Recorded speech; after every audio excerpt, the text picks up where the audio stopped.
Assalamualaikum warahmatullahi wabarakatuh. Halo teman-teman semua, perkenalkan nama saya Aliana Nur Fadila dengan NIM 11026240012 dari Program Studi Pendidikan Khusus Universitas Negeri Jakarta. Di video kali ini saya akan mengangkat sebuah isu yang seringkali terabaikan di tengah masyarakat umum, yaitu isu tentang anak-anak berkebutuhan khusus berhak mendapatkan hak pendidikan reproduksi.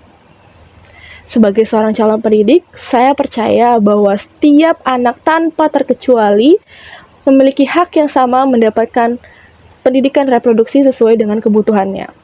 Namun sayangnya, masyarakat kita seringkali menganggap hal itu tabu dan akhirnya terabaikan.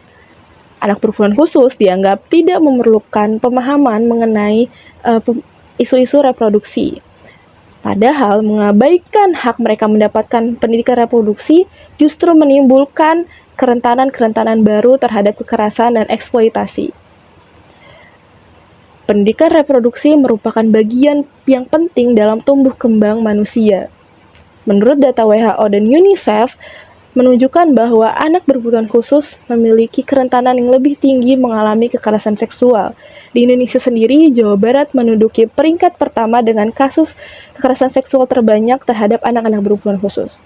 Salah satu penyebabnya adalah minimnya pengetahuan mengenai diri sendiri dan kemampuan untuk berkata tidak, yang akhirnya dimanfaatkan oleh oknum-oknum yang tidak bertanggung jawab.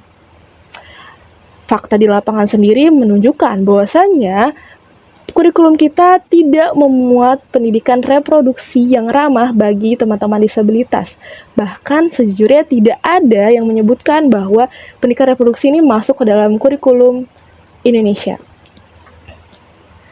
Hal ini yang akhirnya menutup akses anak-anak dengan berkebutuhan khusus untuk mendapatkan pemahaman mengenai reproduksi.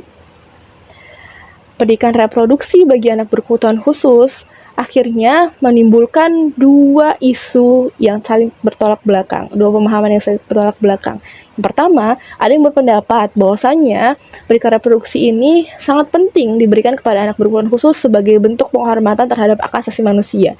Bahkan disebutkan bahwasannya kita memiliki dosa moral jika kita tidak menjelaskan mengenai pendidikan reproduksi kepada anak-anak berkebutuhan khusus, karena memiliki manfaat. Yang pertama, memberikan pemahaman terhadap anak-anak berkebutuhan khusus mengenai diri sendiri dan kesehatan atau kebersihan dirinya. Yang kedua, melatih anak-anak untuk mengetahui tindakan-tindakan yang pantas dan tidak pantas. Yang ketiga, memberikan perlindungan terhadap anak-anak berkebutuhan khusus terhadap kerentanan-kerentanan kekerasan dan pelecehan seksual. Namun, ada juga yang berpendapat bahwasanya pendidikan reproduksi ini tidak perlu diberikan kepada anak-anak berkebutuhan khusus karena akan menimbulkan rasa penasaran yang lebih dalam dan akhirnya memunculkan perilaku seksual dini.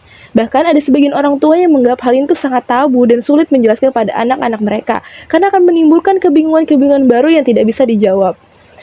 Nah, sejujurnya hal ini tuh sangat tidak berdasar. Karena melindungi itu bukan berasal dari ketidaktahuan, melainkan dari pemahaman. Bagaimana cara kita memberikan pemahaman yang baik terkait pendidikan reproduksi. Oleh karenanya, kita memerlukan pendekatan yang adaptif dan inklusif, seperti memberikan pemahaman melalui kata-kata yang sudah disederhanakan, lalu melalui visual, gambar, video, ataupun alat peraga seperti boneka. Lalu melatih guru-guru untuk dapat menyampaikan pemahaman dengan penuh empati dan profesional. Lalu yang ketiga, itu berkolaborasi antara guru atau pihak sekolah dengan terapis, psikolog, dan orang tua untuk dapat menanamkan nilai-nilai dasar terkait pengetahuan tentang diri anak berkebutuhan khusus seperti batasan atau privasi serta konsen ataupun persetujuan. Nah, melalui pendekatan inilah yang akhirnya akan membuat anak-anak berkebutuhan khusus ini memiliki pemahaman bahwasanya tubuh mereka ini berharga dan berhak untuk mendapatkan perlindungan. Pendidikan reproduksi bagi anak berkebutuhan khusus bukan hanya soal biologi, melainkan soal martabat, kehormatan, keamanan, dan kesetaraan. Selagi masyarakat kita ini masih terus menunda pemahaman atau pembahasan mengenai topik reproduksi, maka sesungguhnya kita sedang memperpanjang siklus ketidaktahuan dan kerentanan. Anak-anak berkebutuhan khusus tidak perlu belas kasihan. Mereka memerlukan pemahaman yang utuh mengenai dirinya dan lingkungannya. Oleh karenanya, kita perlu untuk mengubah cara pandang kita dari yang hanya melindungi menjadi memperdayakan. Terima kasih. Wassalamualaikum warahmatullahi wabarakatuh.